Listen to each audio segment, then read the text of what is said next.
Hello everyone, this is Chris Peterson again, giving you another live commentated Blitz game. Looks like I'm going to be playing a guy named the Moonwalker, 1726, from Norway. This is a 5-minute game, and it looks like he's lagging a little bit because he's so far away. I kind of messed up my own move order here, so I'm going to have to play it a little bit differently. Probably just put my knight on c3, pawn on e3, bishop on d3, castle, and play on the queen side, I guess. Usually I try to go for queenside castling and counterplay on the king side, but whoops.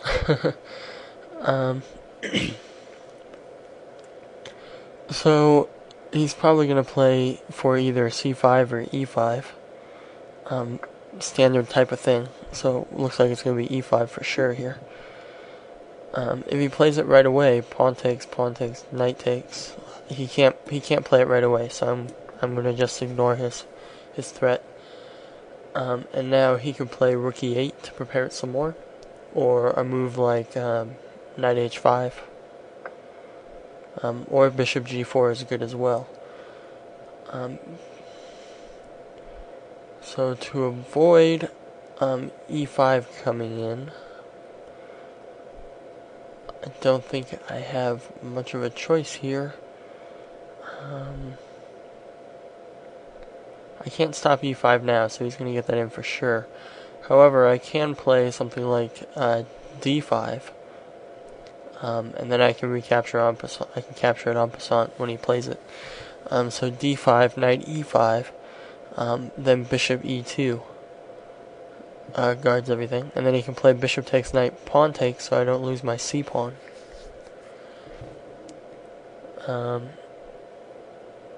Or I could capture on e5 first and then play bishop e2. That could work as well. So I think d5 is okay here. Yes, it makes his dark squared bishop even more powerful, but there are worse things. I think I'll capture that because the position's fairly closed and it might stay that way. So if I can trade off my bishops for his knights, I think I'll be doing okay. Especially if I can lock some pawns on the dark squares. So I think just bishop e2 to get out of the pin. If he plays e4, I can just play knight to d4. A trade of bishops here is good for me. For one, it helps me develop my queen, and also because my pawns are on light squares, which makes it more difficult for me to do things. So I guess I just want a pawn here. He doesn't have a good. I'll just keep everything defended. Fairly simple. I'll just attack his knight or his queen. Oh,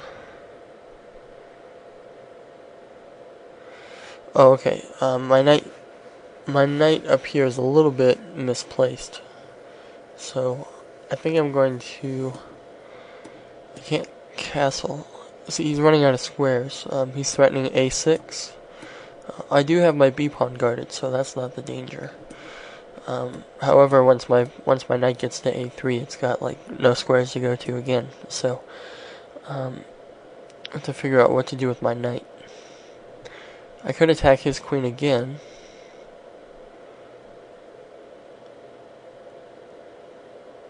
Then he checks me. Okay, knight a4, queen a5 check. Then I can play knight b to c3, and then everything's guarded again. I think I'll just castle. Castling seems like a rational idea here. If a6, then I can play knight a4, and then knight b to c3. Here, I think I'm just going to play b3. That way everything's guarded, his pawn's locked on e5, and it won't ever move unless there's a trade that happens on d4. So I'm up a pawn here, a very strong pawn. So if I can trade some pieces off, that'd be nice. Because this c pawn is going to be very dangerous for him. So I'm attacking his queen. He has to go somewhere. B7 might not be good because of knight d6. Queen e6. I could attack his knight right away and then hop into d5 with my knight. Or I could come into c5 and attack his queen. I think c7 is better. Simply because my knight is already attacked. And if I play knight c5, he can play something like queen c6 and attack both my knights again. And I'll be in pretty rough shape. So I think...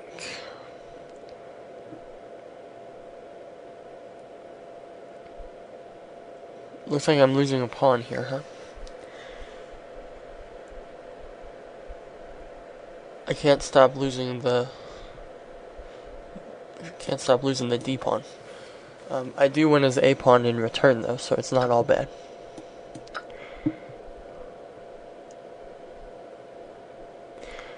I take his a pawn.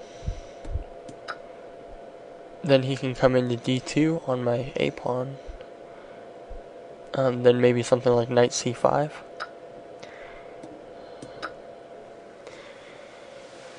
Not the most ideal, but now I have two connected pass pawns, so that'll make it a little easier for me in the endgame here. The easier the endgame, the better. So now my plan is just to throw these forward somehow, but first I have to get my queen and knight out of the way. Preferably with threats on either a rook or his king, or threats on whatever, actually.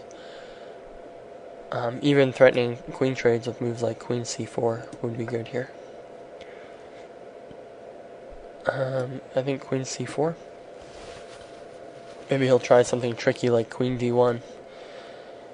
Queen d1, rook takes d1, rook takes d1, queen f1. Rook takes, queen takes, king takes, and I'm winning easily. My pawns will just march up the board. Maybe he could trade and play rook d2. Trade. Okay. Takes, rook d2. Maybe not the best for him. I think I'm going to play g3 to get out of any back rank ideas that he might have.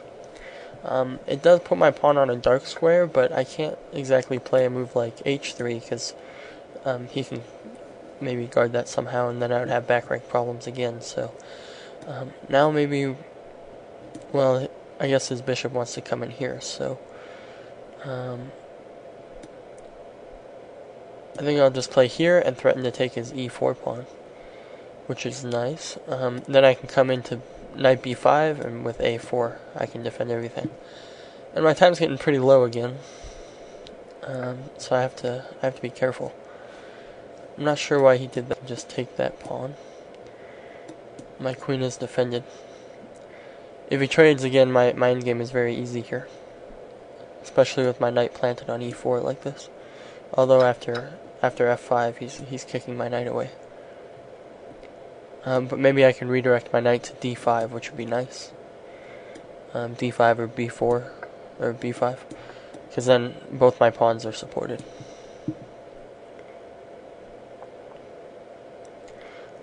He could play rook c8 here, and that would, I'd have to give up my pawn. Looks like not good.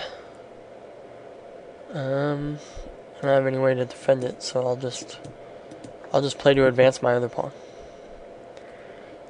Rook takes c4, rook a1, a4, a5, a6, a7, a8, and hopefully I'll be able to win.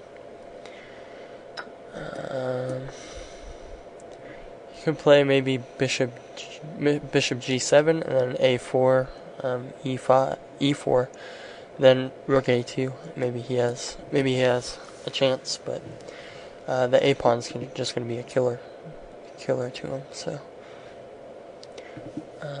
21 seconds. I hope I can do it. Hopefully this video doesn't go over 10 minutes, because then it'll have to go in my unuploadable file, which is not good. So he just let me plant my knight on d4, which is for it. And I'll just keep pushing my pawn because it's easy to push. If he trades here, I'll have an extra pass pawn, and that'll make it harder for him to do anything. And if he ever trades the bishop and the knight, or I get his rook stuck on a8, then my king can come in very easily. So I'm going to play rook a4 to guard this, and then I'm going to march my king over the board. King up the board. And like I said, I have like no time, so it's going to be difficult.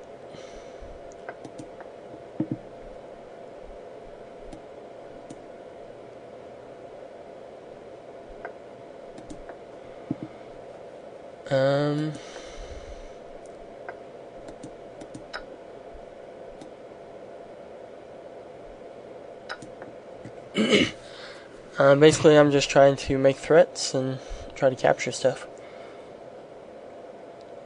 Hopefully, I'll be able to get all of his stuff off the board.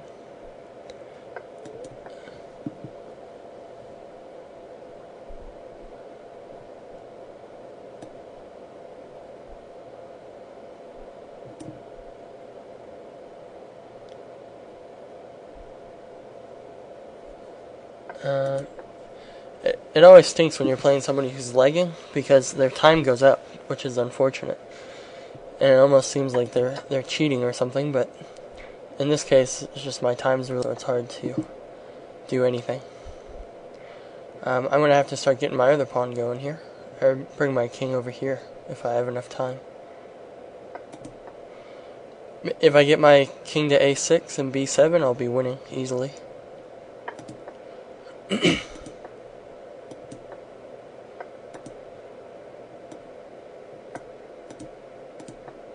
That was unfortunate. I wasted a lot of time queening that pawn.